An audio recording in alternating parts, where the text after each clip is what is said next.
अगर किसी ने कनाडा जाना हो जी। तो क्या सही है, जाना चाहिए कि नहीं, हमारा देश भी अब अच्छी तरक्की कर रहा है, उसे यहीं रहना चाहिए? दिक्कत क्या होती है जब हम इमिग्रेंट कम्युनिटीज बाहर जाती है ना, हम अपना बैगेज ऑफ इश्यूज भी साथ ले जाते हैं। लेकिन क्या है जी। मनन जी, जो हमारे दर्शक है ना, जी वो कहते हैं कि मुझे उनसे पूछो कनाडा क्यों जाना है। जी। कह रहे जी शिक्षा फ्री है, हाँ जी। एजुकेशन फ्री है, जी जी हेल्थ सुविधाएं वो फ्री हैं, जी। है ना। मेरे साथ हैं मनन गुप्ता जी। गुप्ता जी, मेरी पत्नी का सरनेम भी गुप्ता है। क्या बात है, धन्यवाद। तो तो मुझे आसान सवाल आएंगे। नहीं नहीं, अब लेकिन सबसे पहले मैं ये जानना चाहता हूँ, जी, देखिए कि मुझे यार कनाडा आना है, आइए। रहने आना है, क्या बात है ना।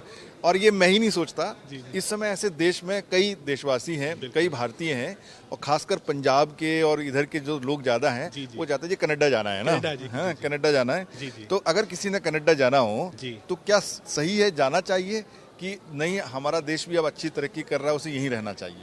देखिए, कनाडा, सबसे पहले तो बहुत बहुत शुक्रिया, आपने आईबीसी पर आने का मौका दिया। Ravi ji, Canada is a country of immigrants. हम खुद भी इमिग्रेंट्स हैं। 20 साल पहले जब इंडिया से कनाडा मूव हुए, वहाँ जाकर एक नई ज़िंदगी की शुरुआत की, कनाडा ने हमें अपनाया, कनाडा ने मौके दिए। It's a land of opportunities. So इसका मतलब ये नहीं है कि आपके पास अगर अपॉर्चुनिटी, आपके पास अगर कुछ करने का जज्बा है, आपने इंडिया से बाहर नहीं जाना। आप कहीं भी जा सकते हैं, चाहे कनाडा है, यूएसए, ऑस्ट्रेलिया, यूरोप, कहीं भी जाएँ। जहाँ जाकर आप मेहनत करें, उस मिट्टी को आबाद करें और अपने बैगेज ना लेकर आएं। दिक्कत क्या होती है जब हम इमिग्रेंट कम्युनिटीज बाहर जाती है ना, हम अपना बैगेज ऑफ इश्यूज भी साथ ले जाते हैं, चाहे वो पॉलिटिकल इश्यूज हो, चाहे वो कल्चरल इश्यूज हो, चाहे वो सामाजिक ताना बाना हो। जो नेगेटिव ताना बाना है, जब हम उसको लेकर जाते हैं, उसका फिर बहुत खमियाजा आने वाली जनरेशंस को होता है। सो आपका सवाल कि कनाडा में जाना चाहिए, कनाडा आए, डेफिनेटली आए।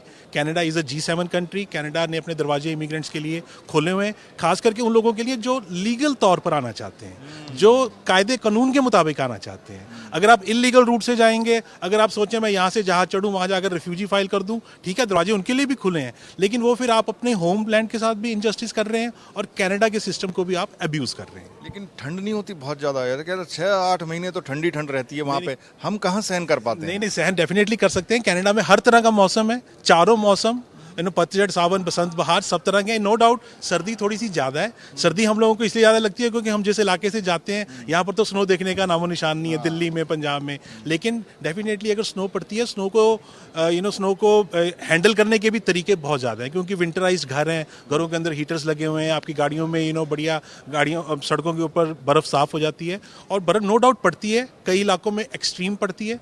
लेकिन कनाडा दुनिया का दूसरा बड़ा देश है लैंड वाइज।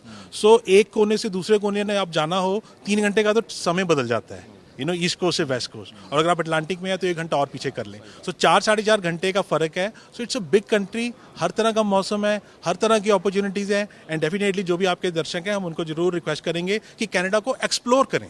लेकिन क्या है जी। मनन जी, जो हमारे दर्शक है ना, जी वो कहते हैं कि मुझे उनसे पूछो कनाडा क्यों जाना है। जी। कह रहे जी शिक्षा फ्री है, हाँ जी। एजुकेशन फ्री है, जी जी हेल्थ सुविधाएं वो फ्री हैं, जी। है ना, मौसम बड़ा अच्छा है, जी, थोड़ी जी। ठंड पड़ती है, लेकिन और लोगों में आपस में उतना वैमनस्य नहीं है, लोग एक दूसरे को, हालांकि अभी देख रहे हैं कि खालिस्तानी, जैसे मैं दीपक जी से बात कर रहा था। जी जी तो क्या आपको लगता है कि इसमें कितनी सच्चाई है कि शिक्षा कितनी फ्री है या कितनी अच्छी है?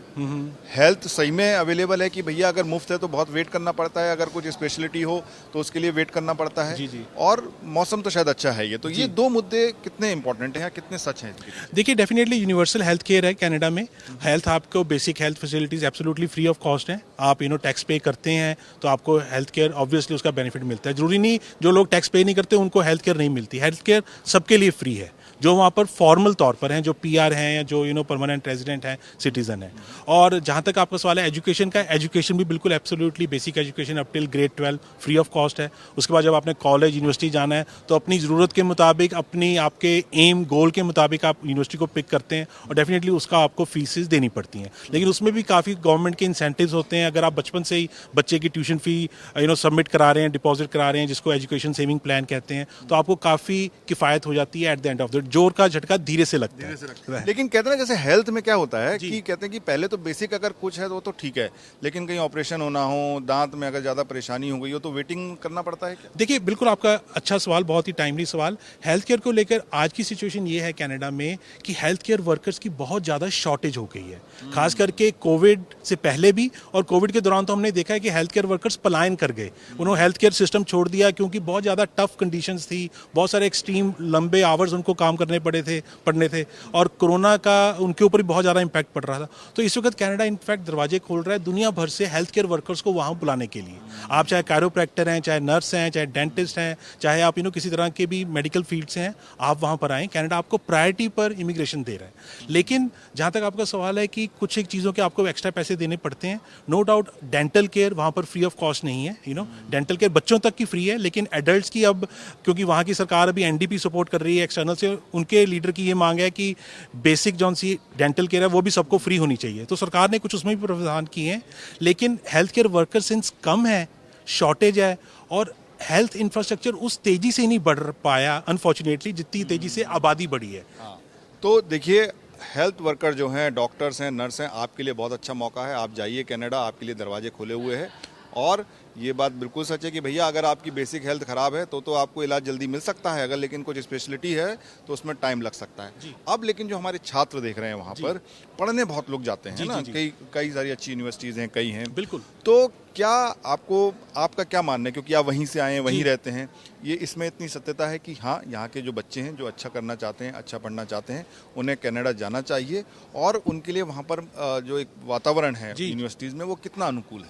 देखिए कनाडा का education one of the best education system है इन द वर्ल्ड, क्योंकि वो प्रैक्टिकल एजुकेशन मिलती है वहाँ पर। आपको किताबी ज्ञान के साथ साथ प्रैक्टिकल एक्सपीरियंस भी लेना पड़ता है अपने आप को ग्रो करने के लिए। जहाँ तक सवाल है कि यहाँ से भारत से या साउथ एशिया से जो बच्चे वहाँ पर जा रहे हैं, नो डाउट वो बेटर फ्यूचर के लिए जा रहे हैं, क्योंकि वहाँ पर पाथवेज अवेलेबल हैं कि जब आपने पढ़ाई कर ली, वहाँ पर 1-2 साल का आपको कैनेडियन वर्क एक्सपीरियंस हो गया, तो आप परमानेंट रेजिडेंसी जिसको हम पीआर कहते हैं उसका पाथवे आप आसानी से प्राप्त कर सकते हैं।